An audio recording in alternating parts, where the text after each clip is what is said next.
Hello, everyone. My name is Diane. I am Emerge's Development Director. Thank you so much for tuning in today for Emerge's weekly interview series with women elected officials. We're so excited to be here and joined by Oakland City Councilmember Treva Reid, who is also an Emerge California alum. Councilmember Reid is a community leader, an advocate, and deeply connected to her East Oakland district.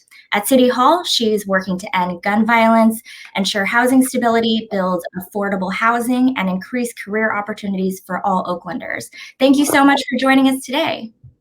Thank you. I'm so happy to be here. Back connected with my Emerge sisters once again.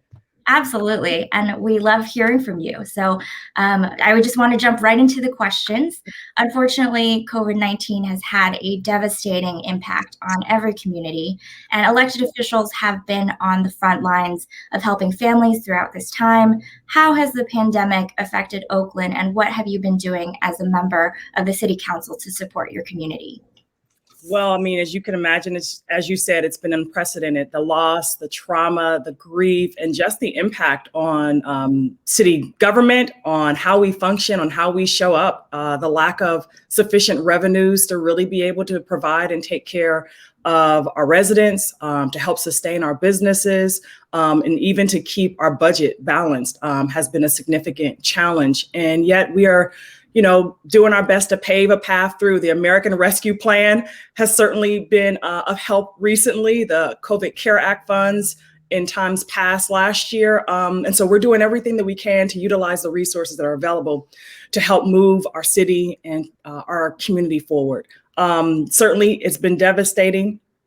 With ensuring that those on the front lines that are serving our community also have the support that they need, and those who have already been struggling. I think you've heard it said many times before that it only exacerbated the challenges that were before us, particularly for Black and Brown communities. I serve a district, East Oakland. It is the largest geographic district, but it's also an incredible district made up of primarily Black and Brown residents. And so the two of the zip codes in our area are two of the zip codes, not just in the city, but in the county, that have had the greatest impact of diagnosis, of hospitalization, and of death. And so we feel the weight of COVID every day in our district and helping to sustain and help save people's lives.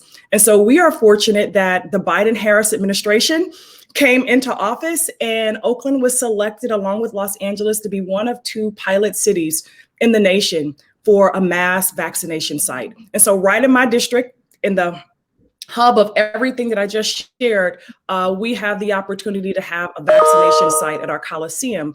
And it has helped us to be able to reach more of the goals with ensuring that people were vaccinated. But what we realized even through that is that our community members who needed the vaccine the most were not getting access. And so we launched through our city-county joint power authority, where I serve on that board. Our Vice Mayor, Rebecca Kaplan, serves on that board.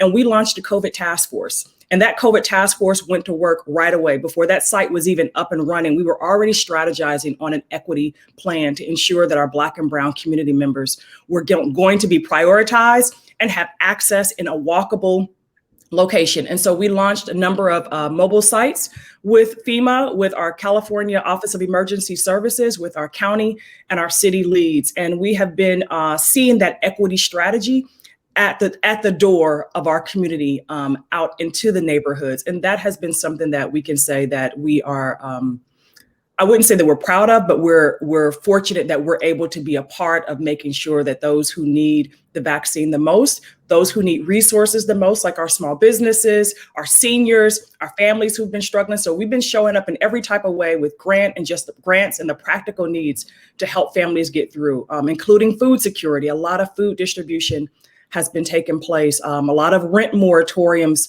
continue to be expanded to make sure that we keep people housed during these very difficult times. And so that's some of the work that we're doing, and there's still a lot more ahead of us. We're not out of COVID. We have a big balance ahead of us, a budget to balance ahead of us, and we are looking at how to ensure that we also prioritize equity in those areas that our communities are struggling, unhoused, hungry, without a job, and looking to even help sustain their children, getting back into a path of educational equity during these days ahead. Absolutely. And thank you so much for your efforts in your community there. What do you think are your highest priorities for your district in particular and for the city of Oakland as a whole?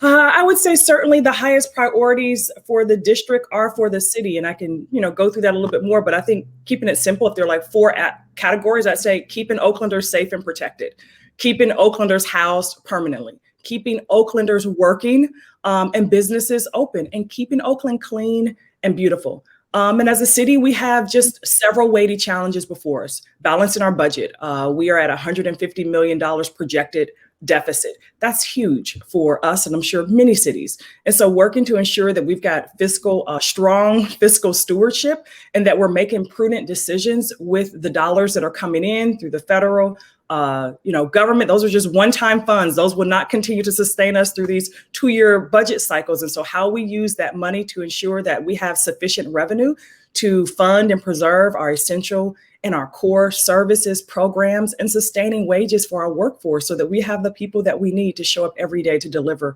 on those services. I'd say second, citywide is addressing the economic and racial inequity and the lack of equitable opportunity. The disparities in this city has certainly, as I shared, been magnified. And we just recently had a disparity study that was presented to us that indicated that those who have experienced the greatest inequities in the city are those who are Black and those who are women, particularly Black and women-owned businesses. And third, I just say overall community vitality. How do we recover healthy, alive, and being able to thrive, as we come through COVID, and not just to recover, but to recover with resiliency. We don't want to just recover and go back to where we were. I think there's opportunity as we're coming through COVID to look at ways that we can improve upon how we enhance the quality of life, how we sustain business for them to be able to prosper in very difficult times. How do we keep our communities safe and healthy and thriving from one generation to the next? How do we ensure that we've got good family sustaining jobs, and not just for the adults, but even as we see the idleness in our youth and young adults and the lack of opportunities for them to plug into a pipeline for career development and support. And it's making sure, as I shared, that we have deeply affordable housing. I grew up in deeply affordable housing. I grew up as I'm like the oldest born granddaughter of 129 cousins. And so we grew up with housing instability and family instability. And so making sure that we can provide stability for our community, and that we can ensure that we have violence intervention, prevention, healing and trauma care, mental health care support is really important. And it's going to take all of us at the local level with our county, our state, our regional, our national partners, and we're working to stay collaborative with all of them. Wonderful. And I can't let you go without asking about running for office, since you are an emerged sister and we're so proud of that. What is your advice to women who are thinking about potentially running for office? Wow. Well, first of all, I would say, from my experience, pray, run, and win. And if you don't win, from what I've seen from others, try again. Don't allow that to discourage you. Stay in the fight. Stay focused on what you know that you are called to do, and not lose that momentum in showing up in the areas that you desire to be effective in your community in that process of running. I would say apply for the Emerge training program in your area. That if you've got Emerge in your area, apply. It was one of the best decisions of my life, and it equipped me to be where I am today and have the network of support that continues to really bless me. And if there's no Emerge in your area, get plugged in with another organization that's focused on helping women prepare, be equipped, and empowered to step up in a greater role of leadership in your community. I would say continue to, if you're not involved, get involved more, stay involved, be engaged in your community, establish your base of support, anchor the role that you do have deeper in your community through that work. If you foresee this as an interest that you're building up to, prior to running, I served on 12 boards and organizations. Now, I'm not saying that to boast or to recommend. I literally thought that I could outserve this call that I felt that God put on my life. I felt that I don't want to do that, but if I just served enough, maybe that would be sufficient. Well, that wasn't enough, because here I am. But I would say get involved where you're passionate with serving. And if you're involved on boards, even through your professional, use those for your, growth and development as well, and connecting with another network. And I'd say if they don't invite you, as Shirley Chisholm said, bring your seat to the table. You show up with the best of who you are. And I call that for myself, it's the power of showing up and trusting yourself in that process, being true to who you are, and also knowing the timing. I think timing is important. I graduated from Emerge in 2012 and I ran in 2020. And it was a historic year to run for us in Emerge, but it's not the timing that I had anticipated. So just be patient and know the timing, understanding which roles that you're interested in, and beginning to get engaged. And so get in position as well, get ready and stay ready. You never know when that door is going to open up for an opportunity for you to step in to that race. But what you do know is that you would have done everything that you have done to be in that position. And then you will surround yourself with wise counsel in the process to really help guide you. And if there's one other thing that I'd say is that, we always talk about in Emerge that raising money is really critical, and it is.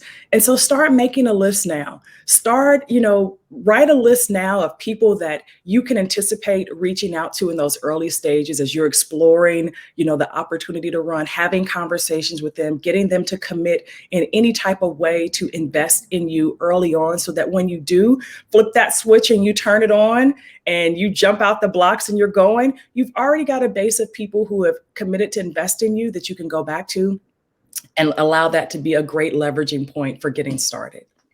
I love that. Yeah. Get ready, stay ready. Well, Councilmember Reid, thank you so much for joining us today. To the viewers, thank you for joining us as well for this episode of Emerge at Work. Please subscribe to our channel for updates and more great conversations with Emerge leaders from coast to coast. Again, thank you and have a wonderful day. Thank you. Good talking with y'all. Bye. Bye-bye.